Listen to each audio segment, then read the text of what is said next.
Só na cruz, Deus, vamos nos gloriar. Nela temos paz. Cruz, onde teu filho morreu, fez expiação por teu povo, afastou toda a ira e pagou o pecado, nos levando a ti, Deus Pai. És o Senhor, és o poder, tu és a luz. Louvo a ti, pois só tu és eterno Deus, soberano e eterno. És o Senhor, és o poder. Oh, quem não louvará a ti, Senhor, Santo Deus. Então, em Mateus 6, a partir do 5, Jesus diz assim: e quando orares, não sejas como os hipócritas, pois se comprazem orar em pé nas sinagogas e às esquinas das ruas, para serem vistos pelos homens. Em verdade vos digo que já receberam o seu galardão. Mas tu, quando orares, entra no teu aposento e, fechando a tua porta, ora ao teu pai que está em secreto, e teu pai que vem em secreto te recompensará. E orando, não useis de vãs repetições como os gentios, que pensam que por muito falarem serão ouvidos. Não vos assemelheis, pois, a eles, porque o vosso Pai sabe o que vos é necessário antes de vós lhe pedirdes. Portanto, vós orareis assim: Pai nosso que estás nos céus, santificado seja o teu nome, venha a nós o teu reino, seja feita a tua vontade, assim na terra como no céu. O pão nosso de cada dia nos dá hoje, e perdoa as nossas dívidas, assim como nós perdoamos os nossos devedores. E não nos deixes cair em tentação, mas livra-nos do mal, pois teu é o reino, o poder e a glória para sempre. Amém. E ele termina dizendo assim: porque se perdoardes os homens as suas ofensas, também o vosso Pai celestial vos perdoará a vós. Se, porém, não perdoardes aos homens as suas ofensas, também vosso Pai não perdoará as vossas ofensas. Então, esse é o único lugar da Bíblia em que nós temos realmente o próprio Cristo, não é, sendo questionado sobre oração e espiritualidade, sobre aquilo que compõe a nossa vida espiritual. Outro dia, no domingo de manhã, nós estávamos meditando como a nossa geração gosta de separar teologia de espiritualidade, não é? E nós vimos a impossibilidade disso. Então, esse é o único lugar onde os discípulos diretamente perguntam a Jesus, pedem a Jesus, na verdade, ensina-nos a orar, e essa é a resposta que eles têm. Então, não tem um lugar na Bíblia que tem informações sobre oração mais profunda e, como eu estava dizendo no início, um tutorial da verdadeira oração mais completa do que isso. Então, porque na maioria das vezes, os grandes estudos sobre oração são feitos em cima de orações, não é? Há grandes orações na Bíblia, grandes não em tamanho, não há grandes orações assim na Bíblia, mas há grandes orações, profundas orações, e nós aprendemos muito quando olhamos para essas orações. Por exemplo, o apóstolo Paulo faz várias pequenas orações. Eu poderia dizer que nada é mais profundo do que as orações do apóstolo Paulo. Elas são profundas, grandes orações, apesar de serem pequenas em extensão. Então, sempre a gente está estudando casos, assim, um estudo de casos, né? O estudo de orações. Mas aqui está um modelo da verdadeira oração. É único. Martinho Lutero disse sobre essa oração que ela é a coisa mais violentada da igreja. É a coisa mais... ela é um mártir na igreja. Ele diz assim: quantos oram a oração do Senhor milhares de vezes ao longo de um ano, e nem sabemos nem quantas ao longo de sua vida. E se eles continuassem fazendo isso por 1000 anos, eles não teriam realmente orado ou saboreado nada de Deus em tudo o que fazem. Em uma palavra, a oração do Senhor é o maior mártir na terra. Todos torturam e abusam dela. Poucos têm o conforto, a paz e a alegria e a transformação que vem do seu uso adequado. Então, ele diz, nada mais, a coisa mais martirizada, mais maltratada é esse modelo de oração na cristandade. Então, há tanto tesouro, Lutero está dizendo aqui, há tanta riqueza, há tanta... É como se você estivesse num lugar com tantas riquezas que se você podia ficar ali muito tempo, você não conseguiria recolher tudo. Nós queremos recolher só algumas coisas. Então, Jesus vai nos dizer aqui o que você deve, como você deve estar antes de orar. Eu sei que nós costumamos correr para orar, sem pensar muito em como nós temos que estar para orar, mas Jesus fala algo antes, algo que você tem que saber antes, algo que você tem que estar antes de orar. Em segundo lugar, ele vai falar como orar, depois de explicar isso, e depois ele vai dar, a gente quer meditar na chave para que essas coisas que Jesus está dizendo funcionem em nossas vidas. São 3 coisas, mas a gente pode dividir essas 3, elas ficam um pouco mais extensas, né? Então, 3 coisas que você deve ter antes de orar. Então, essa preparação tem 3 partes, e depois 4 coisas que você deve fazer quando você já estiver orando, e depois a chave pela qual você ora. Então, na verdade, viram 8 pedaços, aquilo que normalmente são 3. Então, primeiro, os pré-requisitos, aquilo que deve vir antes de você orar, para que essa oração seja verdadeira e que a gente descubra qual o propósito da oração e se a gente ora realmente, se a oração nas nossas vidas. A primeira coisa, ele diz, é que você precisa querer conhecer a Deus por si mesmo. Se não há antes esse anseio, você não está orando.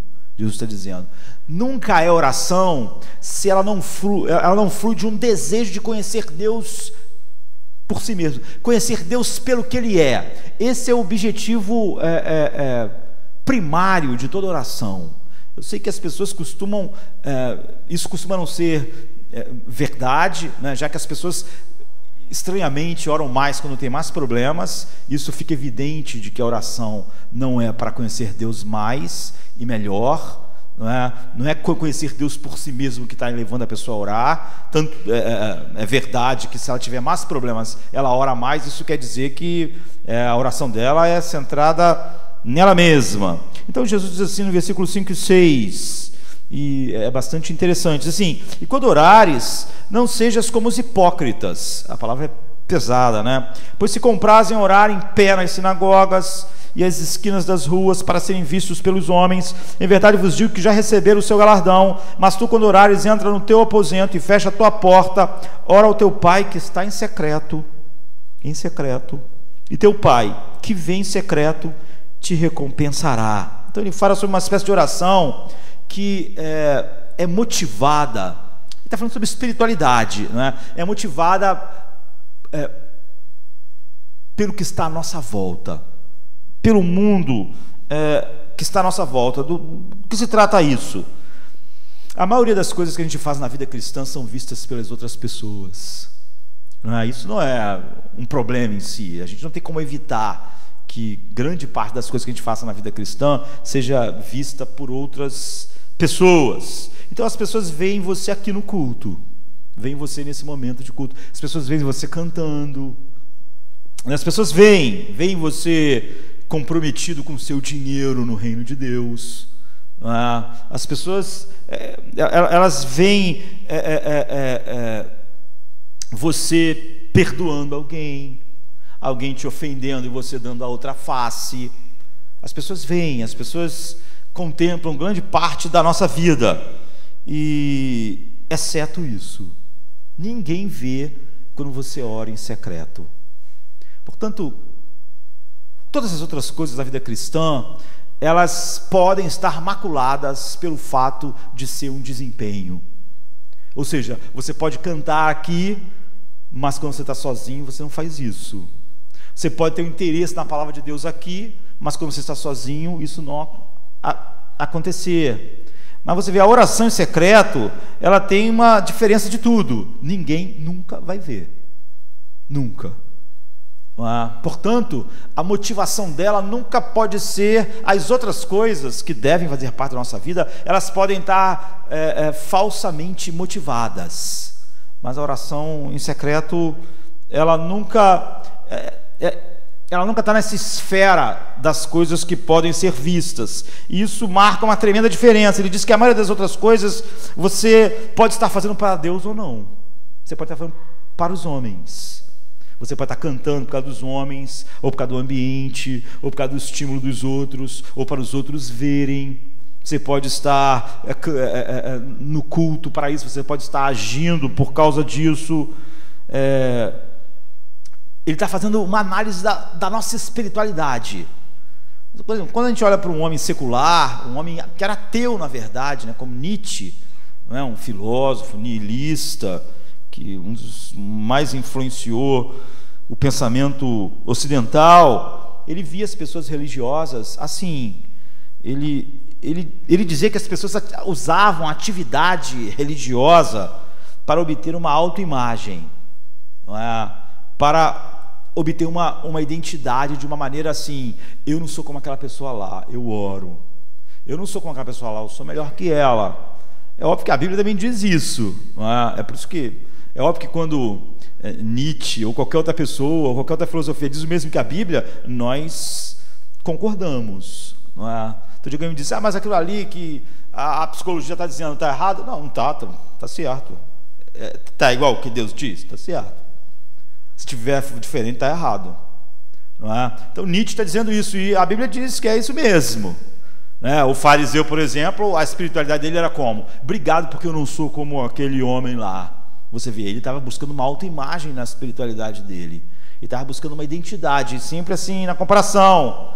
Então o objetivo é você obter uma reputação diante dos homens, a que nível for. Então você tem uma plataforma para obter poder, para expressar a sua vida. Você está usando as coisas de Deus. Então, ao dizer eu sou uma pessoa assim, espiritual, sou mais moral, eu sou... Nietzsche disse, a pessoa faz isso para ter uma superioridade moral sobre as outras pessoas. Isso lhe dá uma plataforma, isso lhe dá poder para ele exercer poder. Jesus diz a mesma coisa. Quer dizer, não é que Jesus diz a mesma coisa que Nietzsche, é que Nietzsche disse a mesma coisa que Jesus, não é? Então ele sabe, Cristo, que todas essas práticas cristãs deviam existir só para agradar a Deus. Nunca devia levar nenhum ser humano em conta, nunca devia levar o entorno em conta. Mas que, na verdade, grande parte daquilo que é a espiritualidade na vida, ela é para obter essas mesmas coisas que Nietzsche falou, para obter poder, para obter uma imagem de si mesmo. Eu sou uma pessoa boa, eu não sou como o mundo, eu não sou como as pessoas horríveis do mundo, eu estou numa posição melhor. Ou então, mesmo entre aquele irmão ali, eu estou numa posição acima, eu oro mais, eu leio mais a Bíblia. É por isso que as pessoas, às vezes, você pode ver, até pessoas que pregam muito sobre oração e santificação, elas sempre estão ligadas a essa coisa de quanto tempo as pessoas oram, quanto tempo as pessoas leem a Bíblia. Isso nunca é importante se nós não estivermos nos comparando. Porque quanto tempo alguém faz algo que ama, ele não fica comparando com o outro quanto tempo ele está fazendo também. E é quase sempre quando nós queremos realmente uma identidade. Esse cara é espiritual. Eu já disse aqui que uma vez eu estava numa igreja no Mato Grosso, e alguém disse assim: não, o pastor tal é um homem muito espiritual. Eu falei: mas por que assim que ele é tão espiritual? Não, por exemplo, ele vai pregar 8 horas da noite, ele chega 5 horas da tarde na igreja. Eu falei: caramba, é muito cedo, né? Por que chegar 3 horas antes no culto para pregar? Não, que ele fica de joelho lá na frente 3 horas. Por favor, esse homem podia ficar de joelho em qualquer lugar, não é? Mas o que ele queria era isso, que as pessoas achavam ele espiritual. Porque ele ficava 3 horas de joelho. Eu nem sei como alguém pode ficar 3 horas de joelho e depois ficar em pé e pregar. Devia ter joelho de camelo, sei lá. Mas você vê o que Jesus está dizendo: para obter poder, obter uma imagem, uma espécie de autojustiça. Então a Bíblia diz que existe um teste final em nossas vidas. Quando você passa tempos e tempos em oração secreta, ninguém sabe, e nem você vai contar para os outros. É algo totalmente particular. Essas horas secretas com Deus, esse momento secreto com Deus, com o único intuito de conhecer Deus melhor. A única coisa que você quer é conhecer Deus melhor. Você não está querendo outras coisas. Jesus disse: essa é a única intenção que faz uma oração ser verdadeira. Qualquer coisa transforma a oração no desempenho. Jesus disse isso aqui porque você vê que ele usou a palavra: disso disse você é hipócrita ou não. Se a tua espiritualidade ela em secreto ela decai, ela é menor, toda a sua empolgação da adoração, da oração, da palavra, ela é maior publicamente do que em secreto, isso Jesus diz, é o alarme da hipocrisia. Então, porque as pessoas usam oração como a espiritualidade em geral, mas aqui Jesus está falando sobre oração, basicamente como uma forma de obter poder, e não uma forma de conhecer Deus. Então a Bíblia diz que há 2 maneiras de você usar a oração: uma forma de obter poder, de todas as formas possíveis, poder sobre as pessoas, ou querer manipular o poder de Deus sobre o mundo, ou você usa a oração para conhecer Deus. E todas as orações estão num lugar ou no outro, e a melhor maneira de você conhecer a diferença sobre as pessoas quererem conhecer Deus, ela tem uma vida de oração vibrante, secreta. Você nunca vai saber, exatamente porque ela é secreta, mas cada um de nós sabe. Assim, o primeiro pré-requisito que Jesus diz é que as pessoas só estão orando de verdade quando não há um anseio de obter poder, nem identidade, nem está voltado para si mesmo, mas você está voltado para conhecer Deus melhor. Que essa é a primeira coisa, que antes de você orar, isso tem que ser realidade. Ou o que você fizer quando estiver orando não é oração. Esse é um pré-requisito. O segundo pré-requisito é que você tem que saber que você tem um relacionamento com Deus baseado na graça e não no desempenho. Aqui há outro grande problema quando a gente fala em santidade e oração e vida de oração. Sempre os grandes sermões que eu escuto sobre isso, que eu já escutei, não é? De pessoas falando sobre isso, elas estão falando de desempenho. Não é? E as pessoas realmente acham que o desempenho na oração tem um valor final. Deus está dizendo o seguinte: você só está orando se você souber que a sua relação com Deus é baseada na graça e não no desempenho. E por que as pessoas acham que o desempenho? Ele diz assim no versículo 7 e 8: e orando não useis de vãs repetições, como gentios que pensam que é por muito falarem e pedirem que eles vão ser ouvidos. Não vos assemelheis, pois, a eles, porque vosso Pai sabe o que vos é necessário antes de vós lhes pedirdes. Então, Jesus usa a palavra que a gente aqui em português seria balbuciar. Pessoas ficam balbuciando, repetindo a mesma coisa. No grego a palavra quer dizer petição intensa. E quase sempre a gente veria isso como uma coisa boa. O que Jesus está dizendo é o seguinte: essa repetição, essa petição intensa, me dê isso, eu tenho que ter isso, eu preciso disso, a minha vida depende disso. Essa coisa quase frenética em ter algo, ou obter algo, ou ter algo tirado de nós. Jesus diz: porque essas pessoas acreditam que a oração é uma maneira de fazer com que Deus escute a nós pela nossa intensa piedade. Olha como eu estou orando, olha a intensidade da minha oração, olha quanto tempo eu oro. Então ele diz: eles pensam que serão ouvidos por causa da sua oração. Eles pensam que é a forma, a intensidade, a quantidade, que é isso que faz Deus ouvir. É o que Jesus está dizendo. Então há um tipo de pessoa que diz: se eu for realmente intenso, eu preciso muito disso, ou então isso está incomodando muito a minha vida, ou então há uma necessidade muito grande disso, se eu for realmente piedoso, se eu for intenso diante de Deus, se eu for realmente diligente, então Deus tem que me ouvir, Ele tem que me abençoar. Por quê? Porque esse é o tipo de oração que Ele tem que ouvir, porque Ele está vendo essa intensidade, Ele está vendo essa coisa. Então, Jesus diz, você pensa que o seu relacionamento com Deus é baseado no teu desempenho espiritual. Que Deus diz, olha que desempenho espiritual, olha que intensidade, olha, me sinto obrigado a ouvir essa pessoa. Jesus diz, eu não quero que você pense que pode ter um relacionamento com Deus assim. Eu quero que você conheça Ele como um pai. Não adianta isso, por quê? Não adianta você fazer assim, porque como seu pai, Ele já sabe o que você precisa antes de você pedir. Não teria uma relação com a tua intensidade, com como você quer, de Ele fazer. Ele já sabe. Ele já sabe as suas necessidades, Ele sabe o que você precisa antes que você tivesse orado. Portanto, nunca pense que é a maneira com que você desempenha, esse desempenho espiritual que faz Ele ouvir. De todas as maneiras pelas quais Ele poderia ter começado essa oração, você vê, Ele começa dando esses pré-requisitos sem o qual você não vai estar orando. Por isso Ele diz, Jesus podia começar a oração, Ele podia começar a oração com Deus Todo-Poderoso, o Jeová Altíssimo. Ele podia orar, Ele podia começar a oração assim, seria correto, seria maravilhoso, não é? Mas a oração modelo, Ele começa com o Pai Nosso, exatamente porque Ele tinha falado isso. Olha, não é o seu desempenho, não é a sua intensidade. Ele é um pai, Ele sabe o que é melhor, Ele sabe antes de você pedir. Se você não tiver em mente o fato de que tua relação com Ele é baseado na graça e não no desempenho, você não está orando.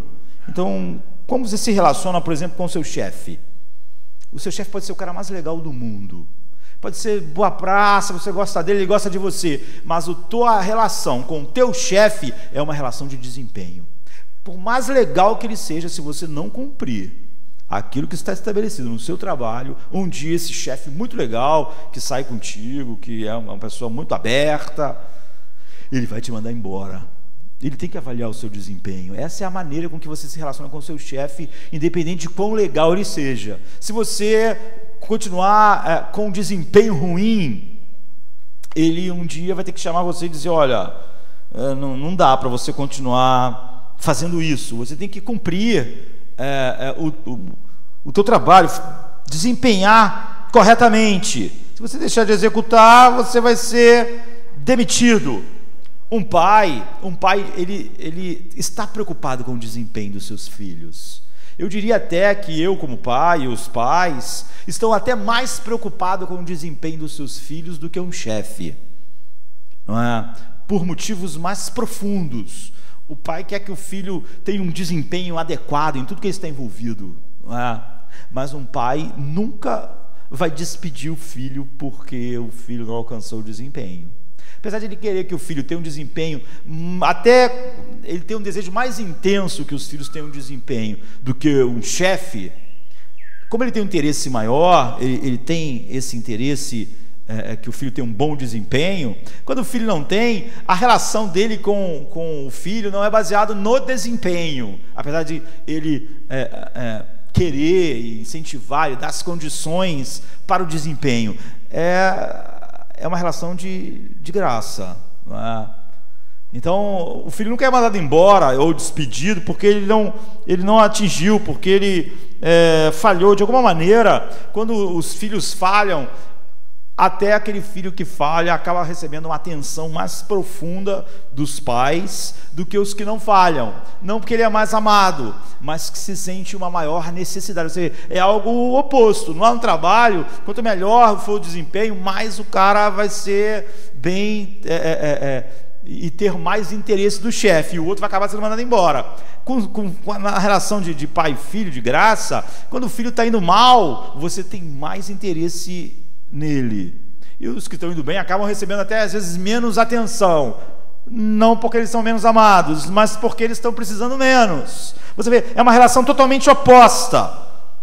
Então há essa intensidade quando o desempenho cai, apesar do pai querer mais, estar mais interessado no desempenho do que um chefe. Não é? Então, o que caracteriza essa relação é que ela não é condicional. O pai quer muito o desempenho do filho, mas essa não é a condição para a relação deles. Mas já com o chefe é assim. Jesus está dizendo, você não pode orar a menos que você tenha percepção ou que você seja parte integrante da família de Deus. Que você saiba que pela graça você foi feito filho de Deus. Se você não tem isso em mente, você vai ter a ideia do desempenho. Você vai ter a ideia de que a tua intensidade, a tua repetição vai fazer Deus fazer o que você quer ou te ouvir. Quando na verdade Ele, como pai, já sabe o que é melhor para você antes. Então, você não pode orar o tipo de oração bíblica, verdadeira, a menos que você ore em termos de família, ou seja, a menos que seja em termos de graça, que você nunca ache que o teu desempenho espiritual é que faz Deus ouvir a sua oração. É claro que você tem que ter uma ideia de Deus muito além do que simplesmente pai. Então, é Pai nosso que está no céu, Ele é transcendente. Ele é meu Pai, mas Ele é o Deus eterno.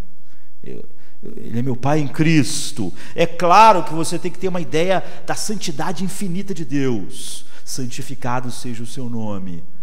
Só a ideia de Pai não cobre, não é? Você vai ver que Jesus, Ele sempre nos mostrou algo que as pessoas, às vezes, cristãos, acham que ter intimidade com Deus leva ao oposto. Jesus sempre chamou Pai Santo. Você vai ver Ele se prostrar em oração. E Ele realmente é o Filho eterno, não é? Mas há essa visão de Deus grandiosa. E Ele é um Rei soberano, você sabe disso. Venha a nós o teu reino. Mas começa o quê? Começa com o Pai. Tudo isso essa relação toda está baseada na paternidade dele. Então, você vê, não importa quão poderoso o seu pai fosse, ele ainda seria seu pai. Então não importa quão rico, você pode ser filho do cara mais rico do mundo. Você, quando está perto do Bill Gates, vai pensar, esse cara é o cara mais rico do mundo, mas o filho dele, para ele, é o pai dele. E você, não importa quão, eu diria, perigoso fosse o seu pai, ele seria seu pai. Então, diferentemente, você não tem você não pensa em abordar a rainha da Inglaterra e falar com ela, pedir qualquer coisa a ela. Você acha que é a rainha, mas o príncipe Charles pequenininho podia acordar a mãe de noite para pedir água, não é isso? Porque ela é a rainha, mas é a mãe dele. Aquele lá é o rei, mas é meu pai. E se for um bom pai, for um pai como pai deve ser, o cara pode ser o rei do mundo, mas ele vai acordar de madrugada para ver o filho chorando, ou para ir pegar a água para ele. Então, essas duas coisas devem estar juntas. Às vezes isso não acontece nem marido e mulher. Às vezes acho que nem tem coragem, né? O marido pedir a esposa assim, no meio da noite, podia pegar um copo d'água para mim? A mulher falou assim, vai pegar água. Se quer me acordar para pegar para você. Mas se seu filhinho falar, eu queria água, aí você vai pegar. Você não vai dizer, vai você pegar, não é? Me acordar por causa disso? Não, você vai pegar. Não importa se você é um homem comum ou se você é o homem mais rico do mundo, mais poderoso do mundo. Então, você tem que saber que teu relacionamento com Deus é baseado na graça, não no desempenho. Por isso que é muito ruim quando as pessoas falam que você tem que agonizar em oração, porque as pessoas estão pensando em desempenho. Deus está vendo a agonia do cara, então Deus pensa, vou ter que atender, esse cara está... Ou então, quão longas são as orações. Você vê que na Bíblia não tem oração longa. Não quer dizer que essas pessoas não fizeram orações longas e ficaram horas orando. Quer dizer que na Bíblia a Bíblia podia se... para colocar isso como algo destacado, gigantes orações, mas como eu estava dizendo no início, as orações mais profundas da Bíblia, você vê, por exemplo, saem dos lábios do apóstolo Paulo. Às vezes tem 3 versículos, não é? São pequenas orações que contêm verdades enormes. Então, você tem que entender que a sua relação com Deus é totalmente baseada na graça. E nenhum desempenho espiritual vai fazer Deus fazer algo que Ele, como Pai, saiba que não é melhor para você. Então Jesus diz, não é por muita repetição, porque Ele já sabe antes de você pedir. Então você tem que estar totalmente convencido, antes de começar a orar, que a oração é totalmente baseada na graça e nunca no teu desempenho. Então Ele é um bom Pai. E muitas pessoas às vezes dizem assim, eu já vi as pessoas dizerem assim, olha, eu não tenho essa coisa de Deus ser pai, eu tenho uma dificuldade de assim, porque eu tive um péssimo pai. Essas pessoas que falam isso estão meio ecoando algumas ideias seculares, mas são pessoas tolas, não é? Porque eu não tive uma boa visão paterna para Deus como pai, porque meu pai foi ruim. Ora, é óbvio que ela tem uma boa visão, porque se ela não tem uma boa visão do que é um pai, como é que ela acha que o pai dela foi ruim? Se ela não tivesse nenhuma visão do que é ser um bom pai, ela não quer achar o pai dela ruim. É óbvio que ela compara o que o pai dela foi com o que um pai devia ser, e ela acha que nessa comparação o pai não foi tudo que devia ser. Então essa pessoa dizer que não tem uma visão do que é um pai, porque ela não teve um pai assim, é uma bobagem, porque ela nunca teria a ideia de que o pai dela não foi bom se ela não tivesse o ideal de pai em sua mente. Então, na verdade, Deus não toma a paternidade de nós homens, não é? Ele que é o padrão perfeito da paternidade, no qual nós julgamos nós, pais. Então, todos nós temos uma visão de que um pai é. Então, Deus é esse pai perfeito. Jesus diz, você só pode orar a Deus se você tem uma visão de Deus assim, que em mim você agora é filho, e que por isso a sua relação com Ele não está baseada em nenhum desempenho, não é? Então nós vamos olhando que há vários requisitos que fazem, quando eu estou diante de Deus, ser oração ou não. É por isso que Lutero disse que a oração e o modelo da oração, ou quando você falava a oração em si, ou quando você usa isso, porque esse é o modelo perfeito, né, que Deus deu de oração, é a coisa mais violentada, porque quando você esquece até esses pré-requisitos, nem quando você está orando de verdade. Então a gente começa a ver alguma coisa. Jesus está apresentando essas abordagens de oração. E quando orares, não sejas como os hipócritas, pois se comprazem orar em pé nas sinagogas, nas esquinas, para serem vistos pelos homens. Em verdade vos digo que já receberam o seu galardão. Mas tu, quando orares, entra no teu aposento, fecha a tua porta, ora teu pai que está em secreto, e teu pai que vem em secreto te recompensará. E orando, não useis de vãs repetições, como os gentios que pensam que por muito falarem serão ouvidos. Não vos assemelheis, pois, a eles, porque o vosso Pai sabe o que é necessário antes de vós lhe pedirdes. Então, ele está dizendo, nunca pense que existe um modelo, uma técnica para conseguir coisas de Deus. Pessoas assim não estão orando. Pessoas que ensinam coisas assim, elas não têm sequer respeito por quem Deus é de verdade. Nesse coração não existe nenhuma adoração.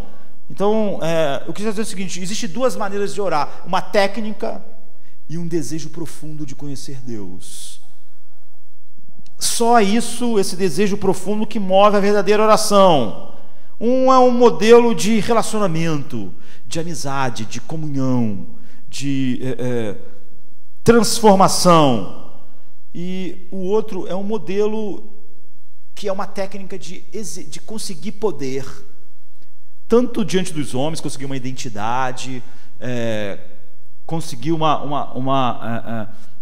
se sobressair sobre os outros, ou querer usar o poder de Deus para fazer isso no nosso mundo. Então, o tipo de oração que Jesus está falando é uma oração baseada nessa ideia de que Deus é um Deus de graça, e de que nenhuma relação com Ele que não é baseada na graça sequer é uma relação verdadeira, onde existe verdadeira oração.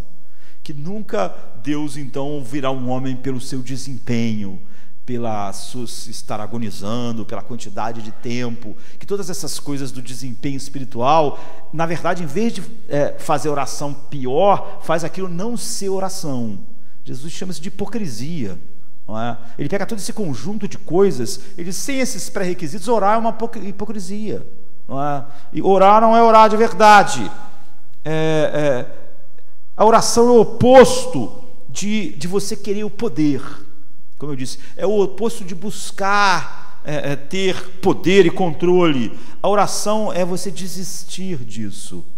Não que você tivesse, mas da sua ilusão. A oração é uma rendição. Antes de orar, ele já sabe o que é melhor para mim.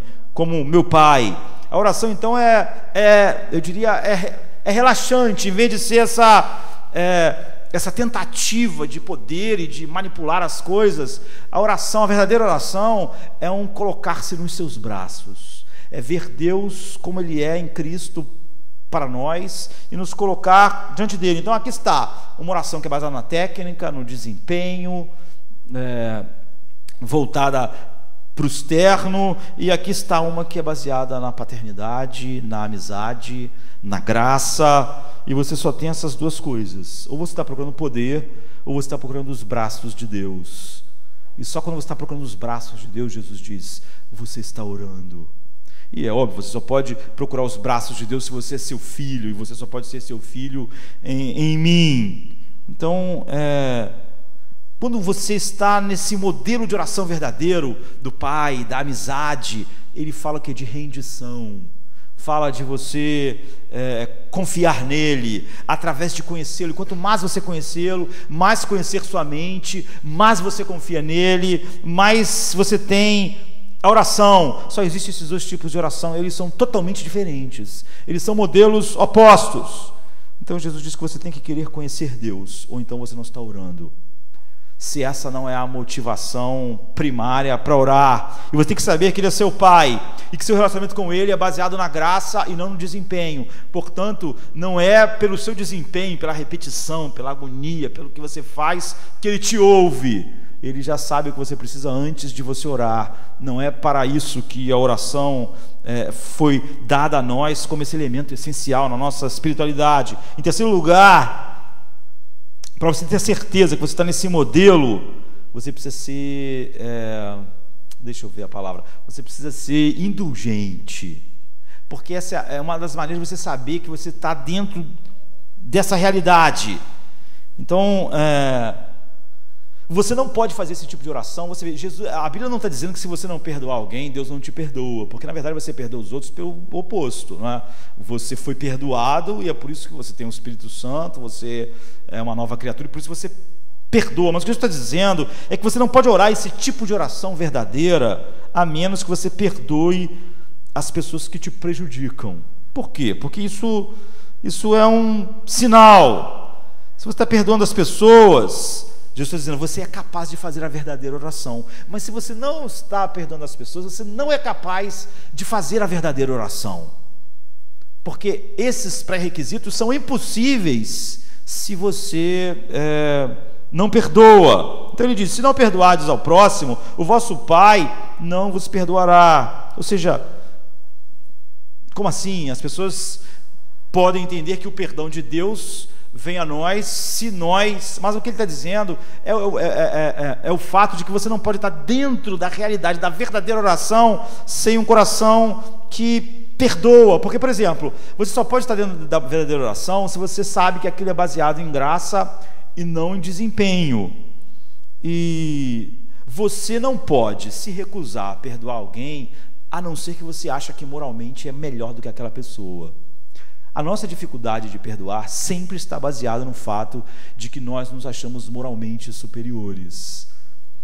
Você pensa assim, eu nunca faria o que essa pessoa fez, eu não posso perdoar isso. Por que você não pode perdoar? Se você pensasse, isso é uma coisa que eu poderia fazer, isso bem poderia ter feito por mim, e às vezes até foi feito mesmo, né? Ou mesmo que eu não tenha feito, é óbvio que a gente não fez todas as coisas que um ser humano fez, você pode não ter matado alguém igual Davi, você pode não ter adulterado, Mas a realidade é que quando você diz isso aqui eu não posso perdoar, é porque você moralmente pensa, eu nunca faria isso, então eu não posso. Porque se você pensasse, eu faria isso, é possível que eu fizesse isso, e se não fosse a graça de Deus, eu faria isso também. Então você não teria dificuldade de perdoar. Você só tem dificuldade de perdoar por se sentir moralmente superior ao outro. Isso é mesquinho, isso é horrível, isso é imperdoável. Eu nunca faria algo assim. E para não fazer algo assim, eu não posso admitir essa pessoa ter feito o que eu nunca faria. Então, guardar rancor sempre é uma espécie de autojustiça, sempre é uma espécie de superioridade. Portanto, é óbvio que você não está vivendo baseado naquela premissa que é um pré-requisito da oração, de que a tua relação com Deus é baseada na graça e não no desempenho.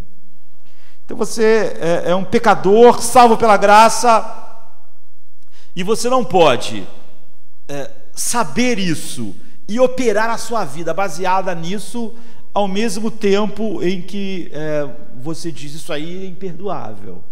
Porque é óbvio que você está dizendo, eu sou moralmente superior a essa pessoa. Então você pode dizer isso somente porque você acha que de alguma forma você é melhor que a outra pessoa. Ou seja, que a tua relação com Deus e daquela pessoa com Deus não é baseada na mesma coisa, simplesmente na graça. Jesus está dizendo, se você não perdoar, então significa que você nunca se arrependeu. Você sempre que foi diante de Deus, você nunca realmente foi baseado na graça. Você sempre achou que existia alguma coisa em você que fazia você superior moralmente àquela outra pessoa lá. Por exemplo, que você não perdoa, que você tem dificuldades de perdoar. Então ele está dizendo, o fato não é que Deus precisa daquilo para fazer algo. O fato é que você nunca está dentro dos pré-requisitos da verdadeira oração. Por exemplo, Deus como Pai, a relação ser totalmente baseada em graça e não em desempenho, se você não perdoa. Portanto, aquilo lá é um termômetro se você está fazendo a verdadeira oração ou não. Então a primeira coisa que nós vemos depois disso essas três coisas que você tem que ter. Você tem que querer conhecer Deus e nunca querer controlar Deus. Sempre que você, ao orar, quer controlar Deus, você vai achar que o teu desempenho vai ter um papel. Mas sempre que você quer conhecer Deus, você já sabe que Ele sabe o que você precisa antes de você. Portanto, você não vai ter a intensidade, a agonia para fazer Deus fazer o que você quer. Você não quer controlar Deus. Quem quer controlar Deus não está orando, não está orando. Você tem que querer conhecer Deus em vez de controlá-lo. Você tem que saber que Deus é seu Pai em Cristo. Por isso que toda essa oração, o nome que a gente chama é a oração do Pai Nosso. Você está relacionado com Ele como Pai. Portanto, a relação não é de desempenho, é de graça. É de graça. Você está totalmente se colocando nos braços dele como um filho. E você sabe que Deus está, por causa de Cristo, totalmente comprometido contigo. Portanto, Ele já sabe o que você precisa e Ele está comprometido totalmente com o que você precisa. Portanto, a tua oração nunca é a intensidade para fazer Deus fazer o que você acha melhor. Em terceiro lugar, como um indicador de que você está operando no modo de graça, o teu coração é um coração perdoador.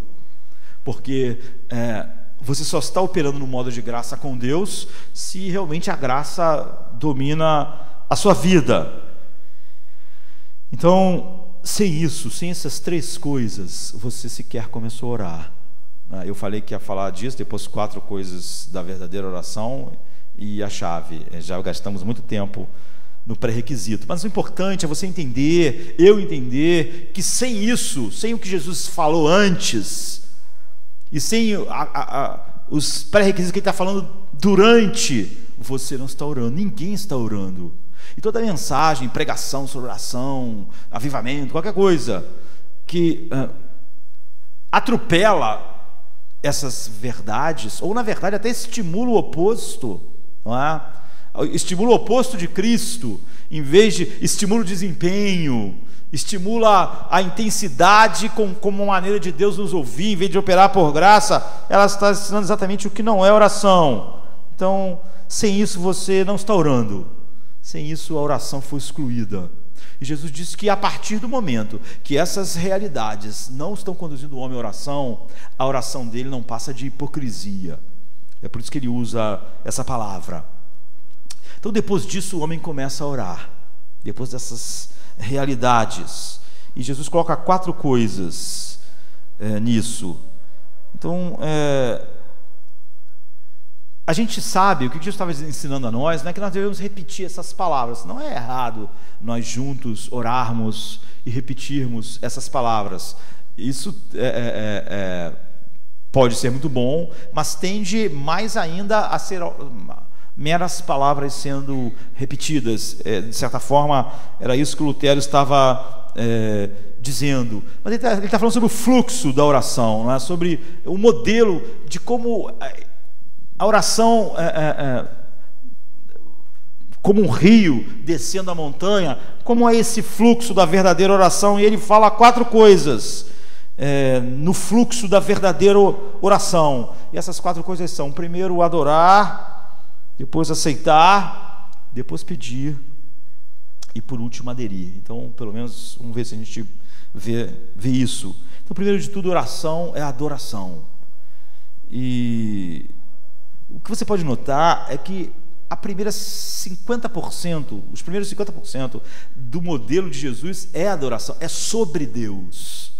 Ou seja, a maior parte vai estar focada em Deus. Isso é o que a oração verdadeira é. Ela não tem nada a ver com as nossas pequenas necessidades, não tem nada a ver com nossas pequenas dificuldades. Na verdade, ela não tem nada a ver com a gente. Não é? Você vê que a primeira parte, que na verdade é o coração da oração, ela tem a ver com Deus. Ela tem a ver com Deus, tem a ver com a adoração. Então, o primeiro objetivo primário Jesus quer mostrar para nós é você mergulhar na doutrina de Deus. Orar é isso. Orar é mergulhar na doutrina de Deus. É pensar sobre quem Ele é e deixar o seu coração ficar deslumbrado com essa realidade. Você nunca deve pensar na doutrina sobre Deus sem que o seu coração fique deslumbrado a respeito disso. Você deve encher o seu coração com a doutrina de Deus.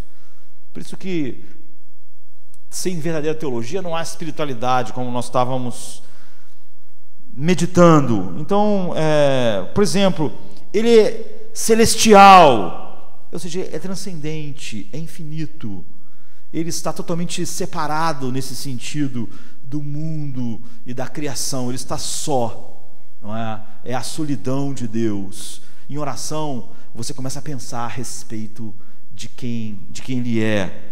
Ele é santo, por isso santificado. Ele é transcendente no céu, separado. Não é? Ele é santo. E você é levado o seu coração a pensar de todas as maneiras nos quais Deus é santo. Só Ele é santo, não é? Só Deus é Deus. Todos o resto de nós, criação, faz parte de um conjunto maior. Então nós somos homens, tem 7 bilhões de homens no mundo. Quantos bilhões de homens existiram desde que o mundo é mundo? Então você pode pensar num anjo, mas ele é um anjo entre um monte de anjo. Aquele ali é um cachorro entre a quantidade enorme de cachorro. Não é assim? Mesmo quando você compara um arcanjo, né, Miguel, com uma barata, eles têm algo em comum que os liga, que os aproxima. Ele é uma criatura e a barata também é uma criatura. Ele recebe a vida de Deus e a barata também recebe a vida de Deus. Ele existe em Deus e a barata também. Você vê, algo que aproxima. Há coisas em comum, coisas fundamentais que são comum. Mas Deus não é criado. Deus não recebe a vida de ninguém. Deus é único, Ele é transcendente. Tudo recebe dele, Ele não recebe nada de ninguém. Ninguém supre Deus, Deus supre tudo. Todo o poder que todo mundo está usando vem dele. Ele não recebe nada de ninguém. Ele é soberano. O reino dele significa isso. Ele reina. Ele tem esse domínio, mas ele é pessoal. Ele não é uma força impessoal. Ele tem um nome. E ele é pai daqueles que estão agora nessa relação verdadeira. Essa é uma linguagem de intimidade. Você vê, há esse distanciamento enorme e há essa intimidade. Então, há tanta informação a respeito de Deus, só aqui. Mas o que Jesus está dizendo é que oração é nos enchermos dessas informações grandiosas sobre Deus e deixar isso deslumbrar nosso coração. É por isso que o desejo primário da oração é conhecer Deus. Conhecer Deus. Quão grande Ele é, ao mesmo tempo, quão acessível Ele é. Essas coisas incríveis sobre Deus. Ele é totalmente separado, Ele é único, não recebe nada de ninguém, Ele dá todas as coisas. No entanto, Ele é essa coisa mais separada que existe, não é? Nada é como Deus, só Deus é Deus, só Ele é santo, separado. E, no entanto, Ele é tão acessível. Ele é justo e duro, mas ninguém é tão doce e cheio de amor. Então, enquanto Ele é totalmente santo e puro, Ele é um Deus que perdoa. Perdoa naqueles termos que nós estávamos falando na hora do louvor. Perdoa sendo justo e justificador, mas perdoa. Esse é o impulso do seu coração. Por isso, Ele, em sua infinita sabedoria, encontrou essa maneira de perdoar e ser justo ao mesmo tempo. Está tudo lá, está tudo na pessoa de Deus. Jesus está dizendo o seguinte: a primeira coisa que você precisa desesperadamente é mergulhar na grandeza de quem Deus é. Isso aqui é só o que Ele dá, é só algumas coisas para despertar você a mergulhar em tudo que Deus é, em tudo que a palavra de Deus diz. Este Deus infinito, Deus está dizendo, pense, deixe isso encher você, mas deixe encher você também que Ele é seu Pai. Ele diz tudo na oração é a respeito disso.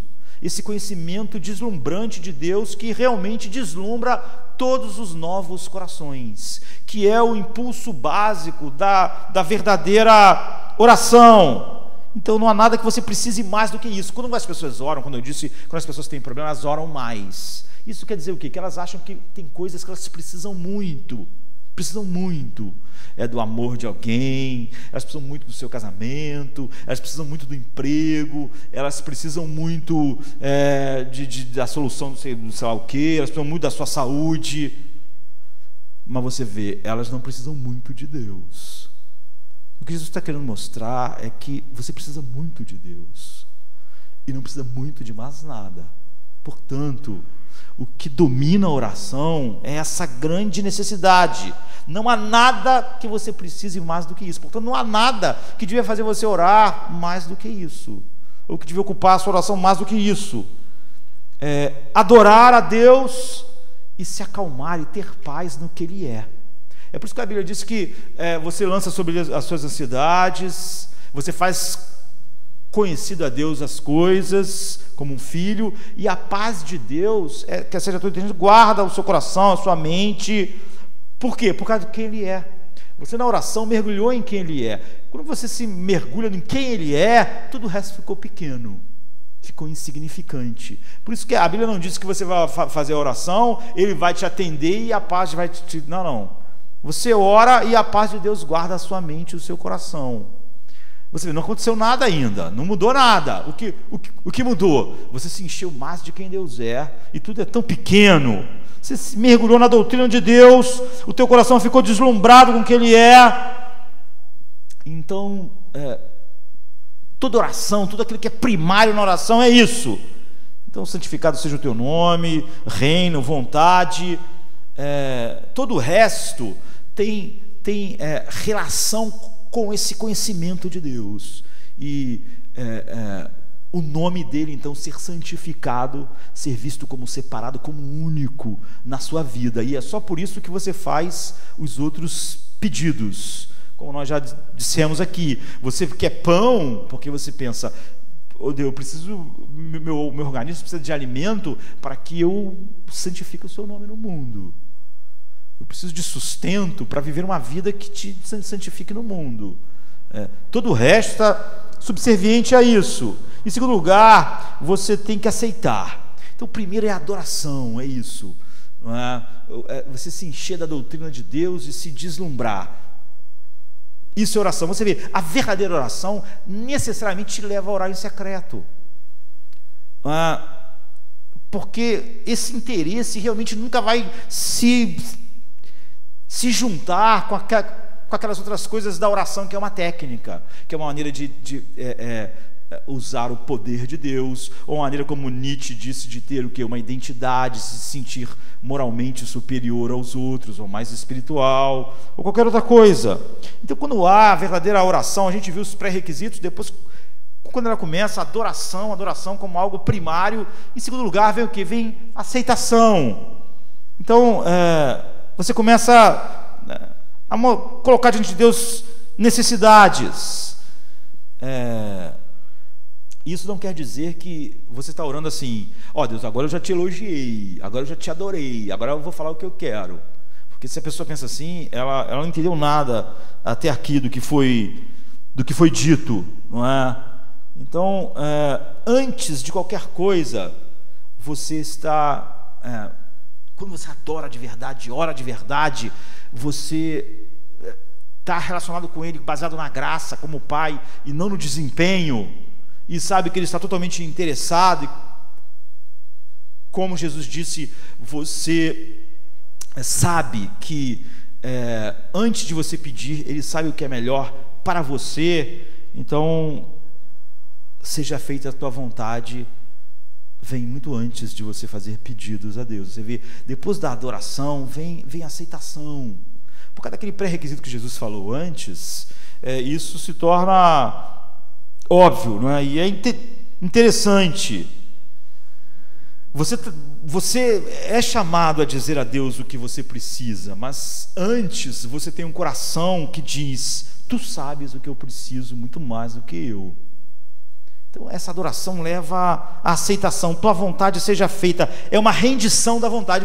Em vez de oração ser a busca do poder para fazer algo ou para conseguir algo na vida, oração ela te leva a esse conhecimento profundo de Deus, a querer conhecer Deus, e isso leva a essa aceitação. Por quê? A ideia de Jesus é que, se você lembra, orando a Deus, que a oração é baseada na graça, e você sempre ora a Ele como Pai, você sempre se sente, se você mergulhou na doutrina de Deus, como a gente falou, e ficou deslumbrado, você está deslumbrado, você sabe como é a mente de Deus, e você sabe como é a sua, você sabe qual é a santidade de Deus, você sabe como você é. Quando você realmente se relaciona com Deus da maneira correta, que te faz estar em verdadeira oração, é como com um filho de 4 anos de idade vai falar com o seu pai. Eu, por exemplo, com 48, vai pedir algo, vai falar algo. É óbvio que um pai de 48 anos de idade pode ver 1000 coisas mais que uma criança de 8 anos, de 4 anos, de 5 anos. A criança não pode ver tudo que um pai de 48 anos pode ver. Eu, como pai, posso dizer assim: não, isso é que você está querendo, se você pegar isso vai te eletrocutar, você vai morrer, você vai cair desse lugar aí e vai quebrar o pescoço. Não. Mas a criança não pode ver isso, é óbvio que ela quer fazer aquilo, ela não consegue enxergar tudo. Você vê, ela acha que está enxergando tudo, a criança normalmente acha que está enxergando tudo, por isso que ela quer aquilo, por isso que ela quer subir ali, por isso que ela quer fazer aquilo outro, por isso que ela quer determinadas coisas. E eu, como pai, estou vendo muito mais. Então, o que é ansiedade? O que é... Eu até gostaria de falar um pouco sobre isso, né? A gente vive numa época em que o secularismo, a ideia que veio da não existência de Deus, o materialismo evolucionário, por exemplo, descreveu o homem só como um conjunto de reações químicas. É por isso que todo mundo encontrou uma maneira de fugir do que a Bíblia diz. E a igreja tem abraçado isso, e ela é uma caixa de ressonância disso. Então, hoje não dá para a gente falar a respeito disso, mas Deus criou nossas emoções com um propósito, mas a igreja hoje vê isso exatamente como homens que criaram toda uma filosofia baseada na não existência de Deus. Então, o homem é só um monte de hormônios, um monte de reações químicas, e isso fez com que as pessoas fujam da palavra de Deus. O que é ansiedade? A Bíblia diz, por exemplo, que a ansiedade é pecado, mas as pessoas dizem assim, não, mas no meu caso não, porque eu tenho um problema tal, eu tenho depressão, então eu vivo com medo disso, com medo daquilo. Tá vendo? É só os produtos químicos que estão definindo isso. Isso é uma maneira de você fugir quase tudo que a Bíblia diz. Não temas, não andeis ansiosos, não tenha um coração incrédulo. Eu sempre posso explicar isso, eu sempre posso dizer, não, isso é verdade, Deus está falando, mas no meu caso não é. Porque no meu caso, eu mesmo me diagnostico, ou alguém faz por mim, que me tira disso. E todo mundo usa isso para sempre escapar do que a Bíblia diz. Nada pode ser mais diabólico do que isso. Então, o que é preocupação, medo horrível, ansiedade? É que nós somos crianças de 4 anos pensando que sabemos como a vida devia ser amanhã. E nós achamos que nosso pai de 48 anos não sabe como a vida devia ser amanhã. Então nós achamos que nosso pai vai fazer tudo errado amanhã. Então nós estamos ansiosos. Porque nós sabemos como devia ser amanhã, mas certamente o meu pai, eu com 4 anos, sei como devia ser amanhã, mas meu pai de 48 anos não sabe. Então eu estou com medo dele fazer tudo errado amanhã.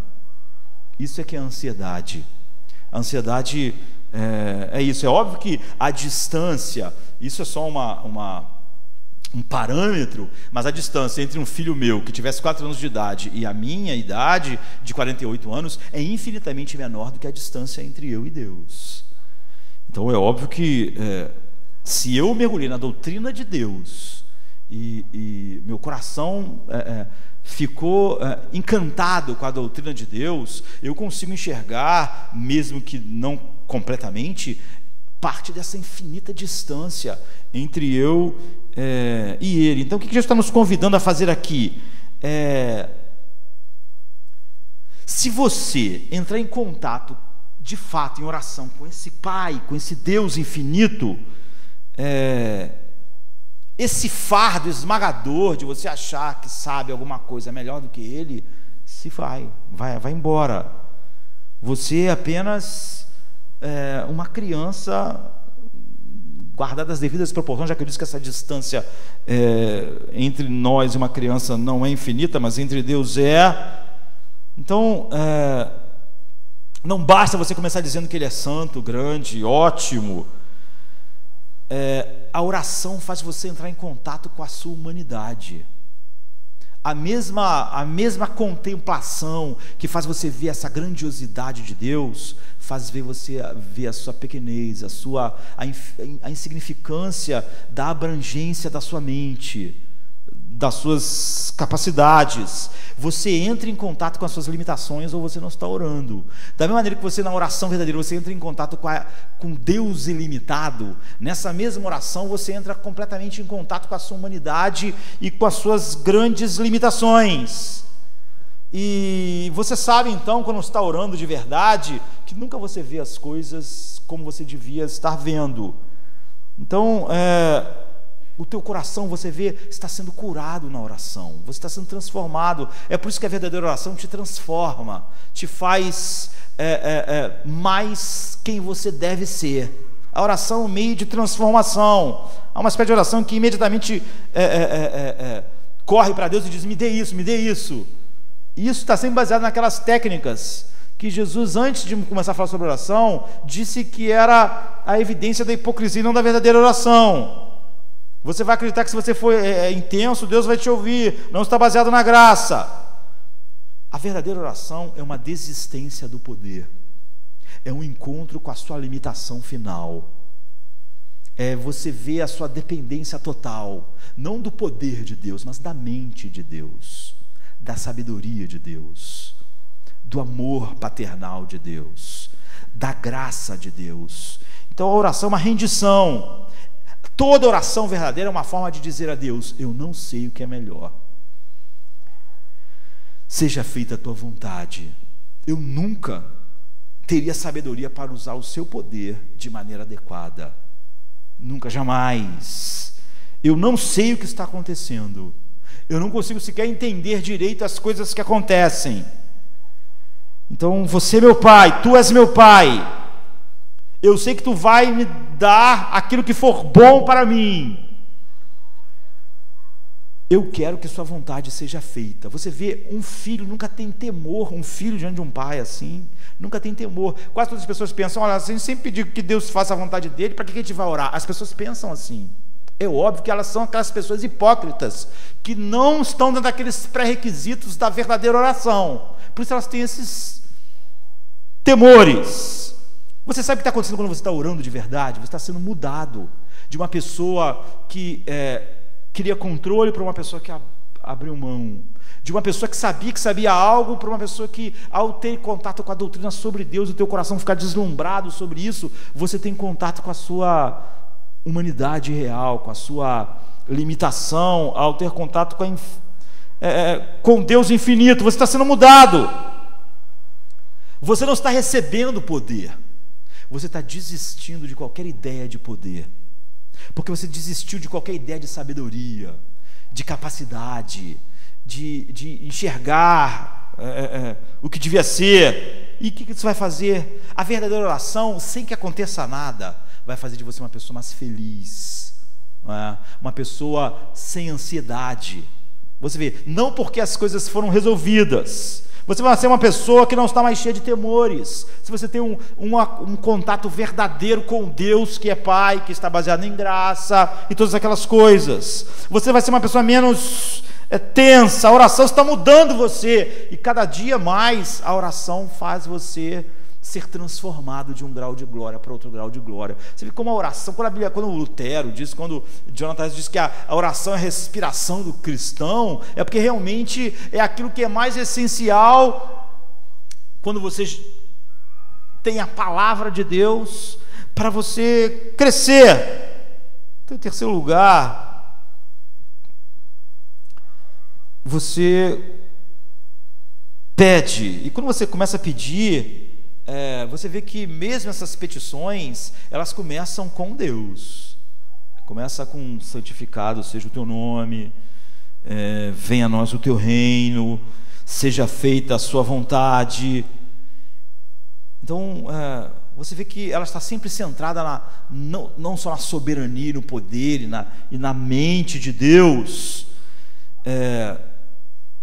Mesmo quando os pedidos começam, eles estão expressando todas essas mudanças que o teu coração experimentou na presença de Deus. Na outra extremidade está o quê? Está o pão diário. Você nunca quer nada que seja um substituto, na verdadeira oração, da confiança em Deus. Você pede, por isso que a oração diz: o pão nosso de cada dia. Normalmente a gente não gosta de coisas de cada dia. Lá no deserto, o povo queria pegar maná, e Deus disse assim: olha só, eu vou mandar o maná, mas pegue só para esse dia, não pegue para amanhã, porque vai estragar, a não ser na sexta-feira, para ficar para o sábado. Mas por que a gente quer pegar pão para 3 dias? Por que eles queriam fazer isso? Por que eles se sentiam melhor se pegassem maná para 4 dias, em vez de só para aquele dia? Porque nós temos a tendência de nos sentir confiantes. Se eu pegar pão para 4 dias, eu penso: eu não preciso confiar em Deus 4 dias, até eu ter que confiar nele de novo. E quanto menos eu precisar confiar em Deus, melhor é a vida. Você vê, essa é uma essência de um coração inimigo de Deus. Nós costumamos nos sentir garantidos quando nós não dependemos de Deus. Então a gente é assim: se eu tenho muito dinheiro, eu sou capaz de dizer como aquele homem: come, bebe, descansa, não fique ansioso mais, porque você tem guardado para muito tempo. Você vê, não estou precisando depender de Deus aqui, agora eu posso ter paz. Se eu não tivesse guardado para muito tempo, eu ia ter que depender de Deus amanhã.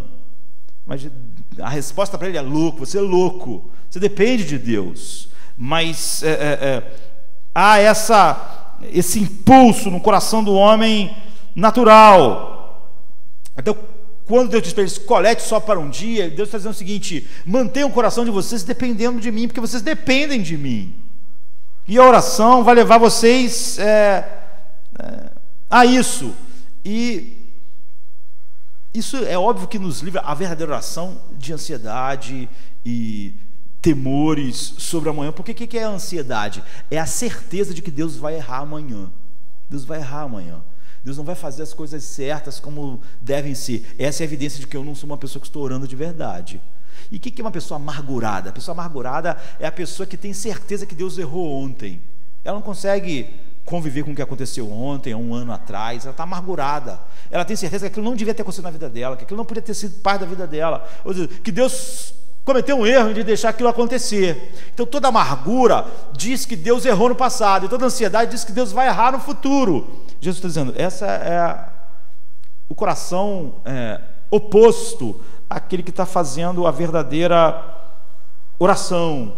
Não é? Então, essa ideia coloca o homem em contato com aquele homem de Lucas 12 mesmo, que diz: alma, tens em depósito muitos bens para muitos anos.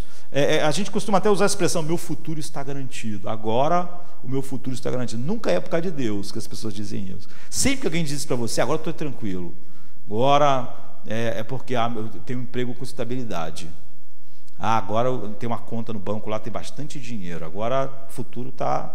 É a mesma coisa que ele está dizendo aqui. É o oposto do coração que ora.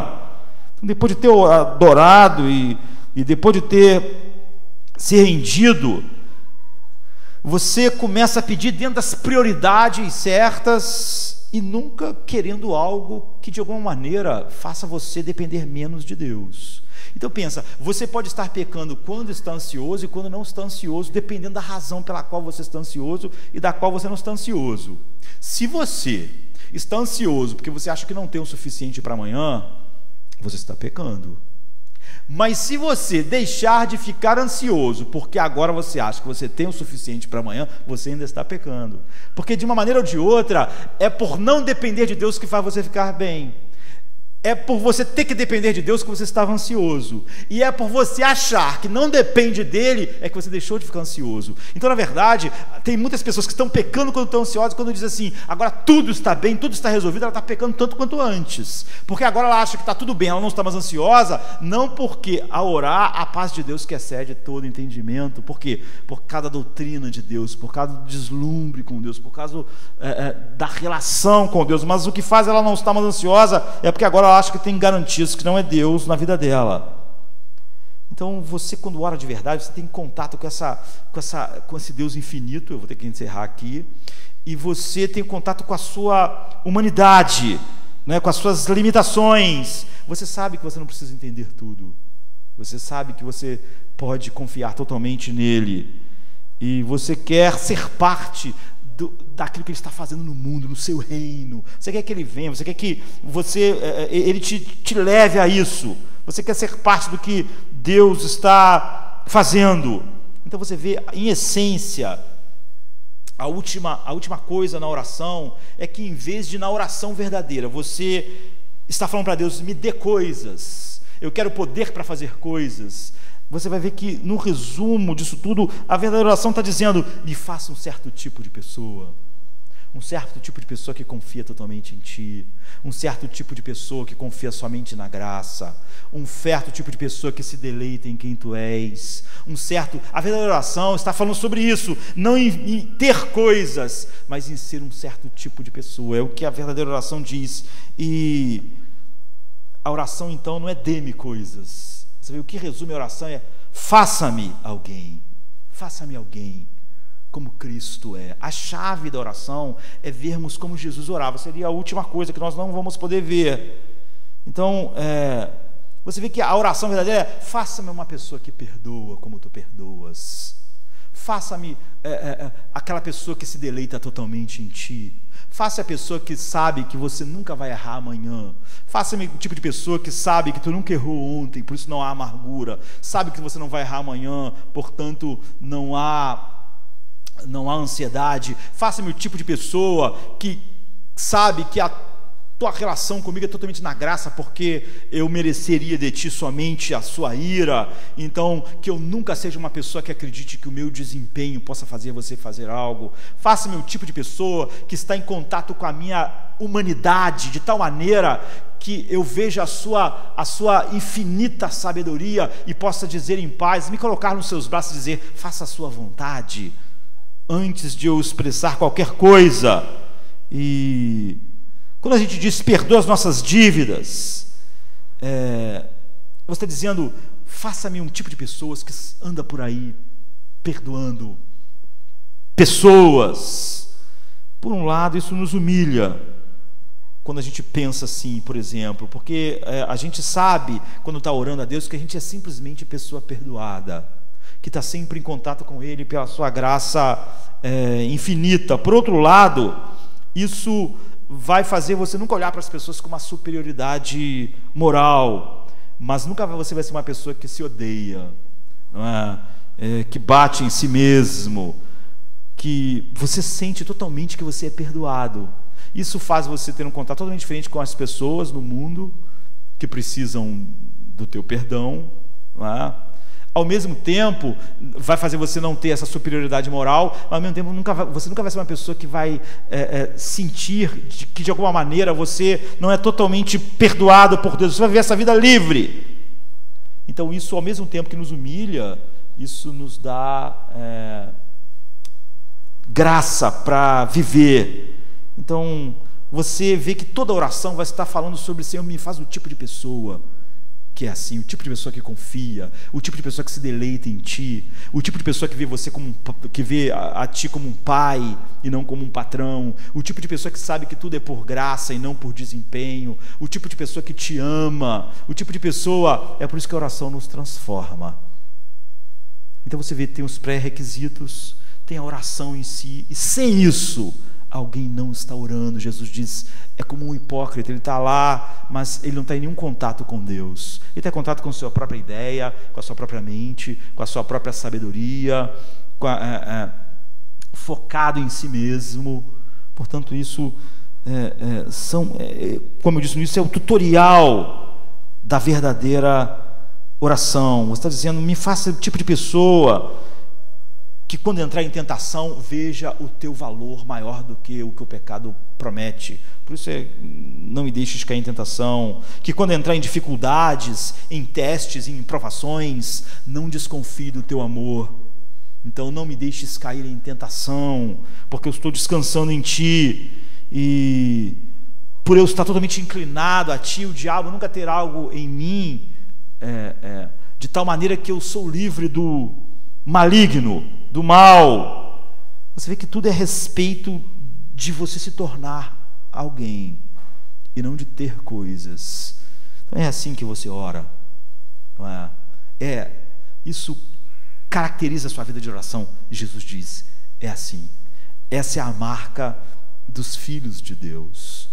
Isso vai te mudando e vai te transformando, porque a verdadeira oração é esse meio poderoso de conhecimento, deleite e transformação no reino de Deus. Vamos ficar de pé. A chave para ter tudo isso, que é importante, fica para outro dia. Só na cruz, Deus, vamos nos gloriar. Nela temos paz. Cruz, onde teu filho morreu, fez expiação por teu povo, afastou toda a ira e pagou o pecado, nos levando a ti, Deus Pai. És o Senhor, és o poder, tu és a luz. Louvo a ti, pois só tu és eterno Deus, soberano e eterno. És o Senhor, és o poder. Oh, quem não louvará a ti, Senhor?